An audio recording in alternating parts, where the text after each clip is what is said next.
మనుషులందరినీ కలుపుకొని మానవీయ చప్పుడు చేస్తున్న ఈ ఉస్మానియా పై మెట్టు మీద నిలబడ్డ నిలువెత్తు మనిషిలా ఉంది.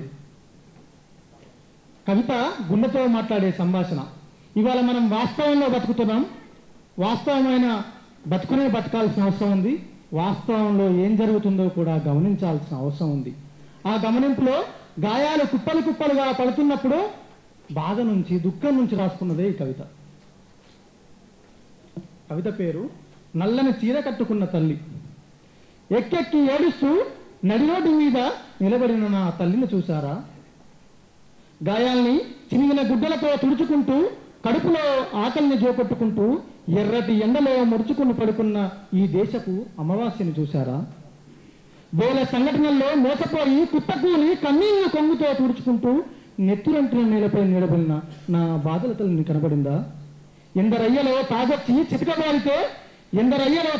చితకబాదితే ఏ చీకటి అంచునో ముడుచుకున్న నా నొప్పుల తల్లిని చూశారా? అయ్యయ్యో, కన్నీళ్ల తల్లి, బాధల తల్లి, ఆకలి తల్లి, గాయాల తల్లి అని వినబడగానే జాలిపడకండి. మీరసలు చలించకండి. పిచ్చి తల్లి, దానికి ఇవన్నీ మామూలు మాటలు.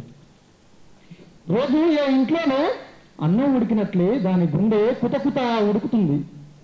రాళ్ల పొయ్యి మీద నీళ్లు మసులుతున్నట్టే దాని లోపల దుఃఖం మసులుతూనే ఉంటుంది. అది బాధిత కుటుంబంలో చిక్కుకున్న అందమైన ఆట వస్తువు.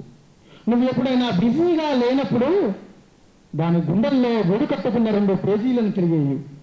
లోపల నరాలు బిగబట్టి ఎన్నిసార్లు అరిచిమెత్తుకుంటుందో. దాని కళ్ళను తనివి తీరా చూడు. ఎదురు చూసి ఆ కళ్ళల్లో నెత్తురు బొబ్బలు కట్టిన దృశ్యాలు ఏం చెప్తున్నాయో కాసేపు విను. అయ్యయ్యో, మీరు మళ్ళీ నా తల్లిని చూసి జాలి పడుతున్నారు. మీరు అసలు జారే పడకండి. దాని గుండె ఏ రాత్రి ముక్కలవుతుందో, ఏ పగలు రాలుతుందో తెలియదు. అది ఆధునికంలో బతుకుతుంది. అభివృద్ధి బాటలో పడి రాజ్యం ఉచ్చమడుగుల్లో రోధిస్తుంది. దాన్ని అలా తయారు చేసుకున్న పాపం కూడా నాలోనే ఉంది. ఈ క్షణం నన్ను క్షమించండి. నేను నిరుద్యోగిని. దానికి నిద్రమాతలు కూడా కొనలేని దరిద్రుణ్ణి. మా అమ్మకి ఇది కొత్త ఏమీ కాదు. అది చాలా చూస్తుంది. చనిపోయిన దాని బిడ్డ శవం రొమ్ముల్ని కోసేసిన దృశ్యాన్ని చూసి గిలగిలా తన్నాడుతుంది.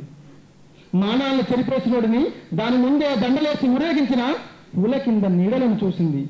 న్యాయస్థానాల్లో న్యాయం దొరకక ఓడిపోతున్న బాధితురాలు నా తల్లి. దానికి ఇది కొత్త ఏమీ కాదు.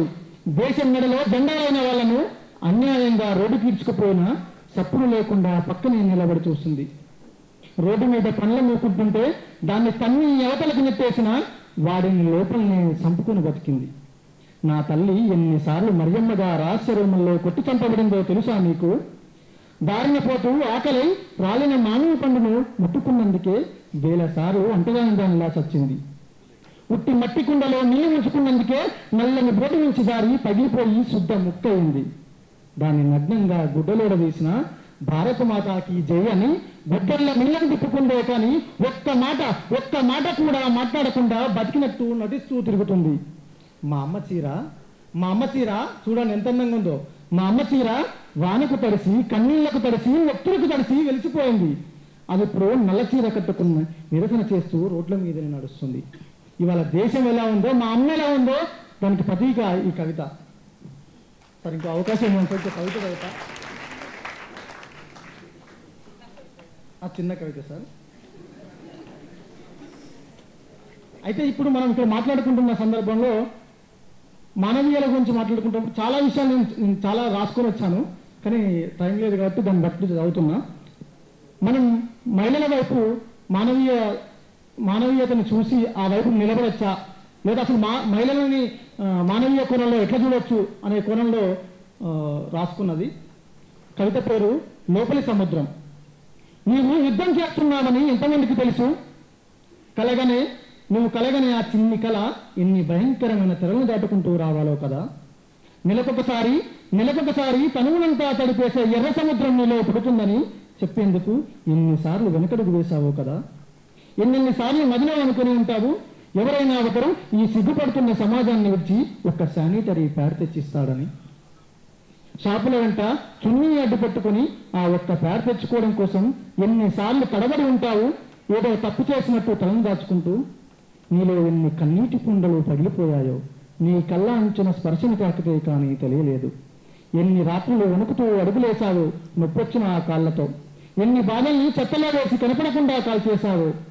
ఇక చాలు, నెలసరి ఒక బూటు కాదు, అది లేకపోతే ఇంకో బతుకు లేదని గొంతు విప్పు చెప్పాలి.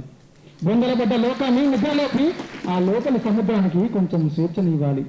డబ్బు మానవ విలువల్ని, మనిషిని శుతిమెత్తగా, మానవ విలువల్ని, ఆ శుతిమెత్తమైనటువంటి నరాన్ని డబ్బు ఇవాళ చిన్న బ్లేడ్తో కోస్తుంది. అట్లాంటి తరుణంలో ఈ మనిషి గురించి ఇవాళ మాట్లాడడం అవసరం ఉంది. కాబట్టి ఈ మనిషిని మనమంతా మనుషుల వైపు నిలబడాల్సిన అవసరం ఉంది, రాయాల్సిన అవసరం ఉంది. ఆ పని మనం చేయాలి. చేయకుండా ఉండకపోతేనే మనం మనుషులం కాదు అని గుర్తు చేస్తూ ధన్యవాదాలు.